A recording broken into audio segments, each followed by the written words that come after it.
Welcome to my coding school. So in this video, let's start by looking at the position property. So the position property is used to specify the positioning method used by an element.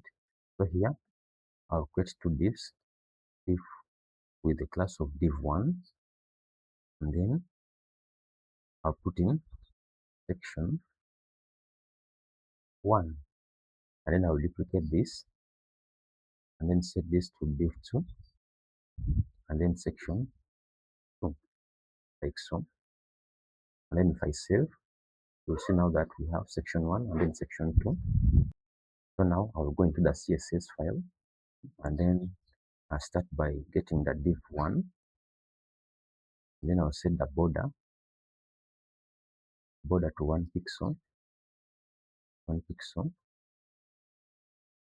solid blue, and then I'll do this for div2 as well. So we have div2, and then instead of blue, I'll set it to green, like this. Save. And then we have two sections, section 1 and section 2, with different borders. So the first position property I will use, the value will be static. So position, set it to static. So meaning that the elements will be in the normal flow from the first to the last. So this is the normal flow of the page. And then the next property is called relative. So if I get this, div2, set the position, relative, save, you'll see now that this section 2 will always be positioned relative to its initial position. So if I set the top to 25 pixels, and then set the left to 25 pixels, and then save, refresh, you'll see now that section 2 has been displaced by 25 pixels on the top, and then on the left 25. So these top, left, right, and bottom are four more properties that you can use to control that position relative. So the next one is position fixed.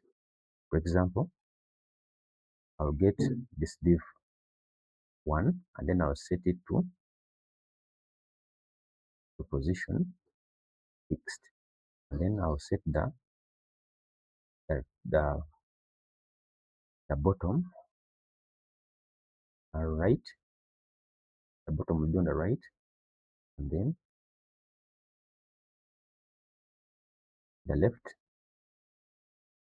or rather the bottom, I'll set it to 25 pixels, and then the right, I'll set it to also 25 pixels. So now if I save, and then I refresh, and you'll see that section 1 is always on the page even if I scroll. So this is a position fixed.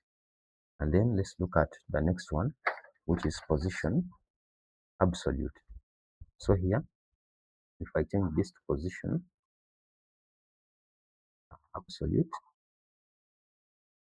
this will remain when we are scrolling as well, but it will move with the rest of the content of the page. So this is used every time we want something to be displayed as the user scrolls. So this is how we work with the position property. And then we have one more, which is called sticky.